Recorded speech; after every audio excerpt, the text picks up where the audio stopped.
Assalamualaikum warahmatullahi wabarakatuh. Selamat pagi teman-teman semuanya.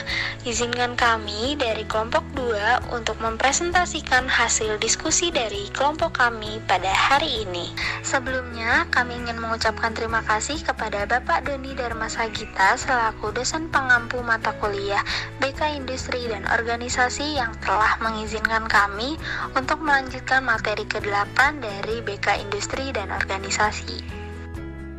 Izinkan kami untuk memperkenalkan diri ya teman-teman. Saya Safara Salsabila. Saya Zahrawani Mutiah. Saya Putri Yuliana. Nama saya Teguh Tripamuji.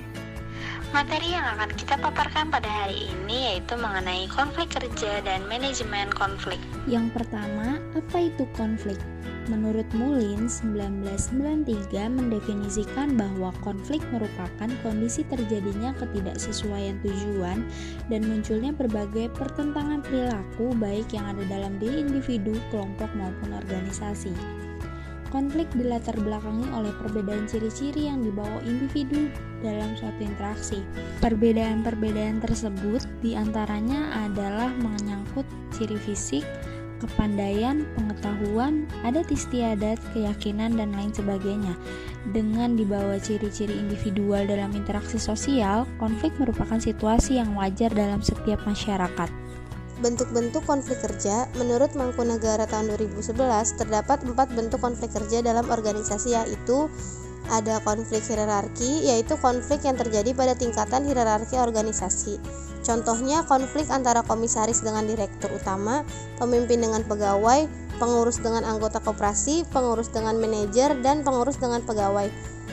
Yang kedua ada konflik fungsional, yaitu konflik yang terjadi dari bermacam-macam fungsi departemen dalam organisasi. Contohnya konflik yang terjadi antara bagian produksi dengan bagian pemasaran, bagian administrasi umum dengan bagian personalia.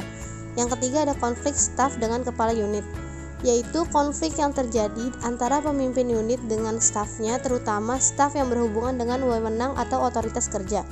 Contohnya, karyawan staf secara tidak formal mengambil wewenang berlebihan. Yang terakhir ada konflik formal-informal, yaitu konflik yang terjadi yang berhubungan dengan norma yang berlaku di organisasi, informasi dengan organisasi formal. Contohnya pemimpin yang menempatkan norma yang salah pada organisasi. Selanjutnya masuk ke pembahasan manajemen konflik. Di sini ada strategi dalam mengelola konflik pada diri individu. Dalam mengelola konflik individu terdapat 3 cara. Yang pertama yaitu mengenali diri. Usaha yang paling awal adalah dengan mengenali diri sendiri tentang kekuatan dan kelemahan yang dirasakan pada diri sendiri. Individu yang dapat mengenal kekuatannya secara tepat seperti emosi yang positif akan dapat membawa pengaruh yang positif juga terhadap tujuan dan peranannya dalam mengelola konflik. Sebaliknya untuk kelemahan dapat meliputi emosi yang negatif seperti rasa bersalah, takut, cemas, iri, curiga, dan sebagainya yang kurang menguntungkan dan dapat menjadi pemicu munculnya konflik dan akan membawa pengaruh negatif bagi individu. Jika setiap kelemahan itu dapat dipahami dan diusahakan untuk dikelola dan diperbaiki, maka individu akan dapat mencapai tujuan dan menjadi kekuatan yang dapat mengatasi konflik intraindividualnya. Cara mengelola yang kedua yaitu dengan meningkatkan kekuatan. Salah satu kekuatan yang dapat dikembangkan yaitu rasa percaya diri. Untuk mengatasi situasi ini, individu perlu melakukan strategi dengan mengenali bahwa kekuatannya itu lebih besar dibandingkan kelemahannya, maka kekuatan pada dirinya berkembang lebih produktif. Jadi individu mempunyai rasa percaya diri untuk dapat lebih mencapai ketujuannya. Dan yang terakhir yaitu dengan memilih berbagai alternatif. Dalam konflik individu yang berhubungan dengan tujuan yang hendak dicapai biasanya menggunakan 3 strategi. Yang pertama, konflik mendekat-mendekat. Konflik ini muncul ketika individu didorong untuk melakukan pendekatan positif terhadap 2 persoalan atau lebih, tetapi tujuan yang dicapai saling terpisah atau sama lainnya. Dan yang kedua ada konflik mendekat-menghindar.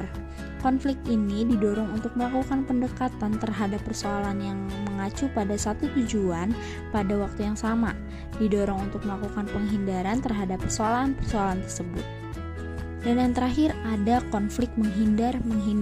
Individu didorong untuk menghindari dua atau lebih hal yang negatif, tetapi tujuan yang dicapainya saling terpisah satu sama lain. Berikut definisi strategi mengelola konflik antar pribadi. Kehidupan manusia sebagai makhluk biososial dalam kehidupan yang aktif, dinamis dalam bernegosiasi antar pribadi, tak jarang muncul konflik. Konflik antar pribadi ini disebabkan karena seseorang ingin menghalangi, menghambat, atau berseberangan dengan orang lain. Secara umum, konflik tak dapat dihindari, namun perlu diselesaikan. Konflik dituduh sebagai penyebab pertengkaran, perpisahan, perceraian, penyakit jiwa, bahkan sampai tindak kekerasan. Untungnya, sudah banyak orang menyadari bahwa kegagalan menangani konflik dengan cara yang konstruktif akan merusak hubungan yang telah harmonis. Di sini ada dua pertimbangan hubungan antar pribadi yang akan menghasilkan strategi tertentu untuk menghadapi konflik. Yang pertama, pertimbangan tujuan, dan yang kedua, pertimbangan hubungan baik antar pribadi. Selanjutnya, strategi pengelolaan konflik diarahkan pada 3 strategi, yaitu yang pertama, strategi kalah-kalah atau loss-loss strategy, berorientasi pada kedua belah pihak yang terlibat, baik individu atau kelompok yang sama-sama kalah dalam perselisihan. Yang kedua, strategi menang-kalah atau win-loss strategy, menekankan adanya salah satu pihak yang sedang konflik mengalami kemenangan, tetapi pihak yang lain mengalami kekalahan. Dan yang terakhir, strategi menang-menang atau win-win strategy, kemungkinan untuk memuaskan berbagai pihak yang terlibat konflik. Penyelesaian konflik dengan strategi ini dipandang sebagai penyelesaian psikologi yang mengedepankan kemanusiaan. Strategi mengelola konflik organisasi yang bisa kita sebut yaitu organization conflict. Yang pertama ada pendekatan birokratis. Konflik organisasi ini terjadi karena pemimpin berusaha untuk mengendalikan aktivitas dan tindakannya yang dilakukan oleh bawahannya. Strategi untuk pemecahan masalah konflik organisasi ini biasanya digunakan sebagai pengganti dari peraturan-peraturan birokratis yang berusaha mengendalikan bawahannya. Yang kedua, yaitu pendekatan intervensi otoritatif dalam konflik lateral. Konflik lateral ini dapat muncul ketika ada masalah pribadi antara staf sehingga pemimpin sebagai atasannya melakukan pendekatan intervensi otoritatif, yaitu memberikan nasihat kepada kedua stafnya yang terlibat konflik. Tujuannya agar kedua belah pihak yang terlibat konflik lateral tersebut dapat menghilangkan permusuhan. Yang keempat ada pendekatan reorganisasi struktural atau structural reorganization. Model reorganisasi struktural ini digunakan dalam organisasi untuk mengantisipasi munculnya konflik antara kelompok formal dengan kelompok non-formal. Munculnya konflik tersebut sebagai akibat dari perbedaan kepentingan dan tujuan yang hendak dicapai kedua belah pihak. Dapat dilakukan dengan cara mengubah sistem untuk melihat yang terlibat dalam konflik organisasi. Dalam pendekatan ini, ada kemungkinan terjadinya reorganisasi struktural, yaitu untuk meluruskan perbedaan kepentingan dan tujuan yang hendak dicapai kedua belah pihak, seperti membentuk wadah baru dalam organisasi non-formal. Sekian presentasi dari kami, kurang lebihnya mohon maaf. Kelompok 2 ucapkan terima kasih. Wassalamualaikum warahmatullahi wabarakatuh.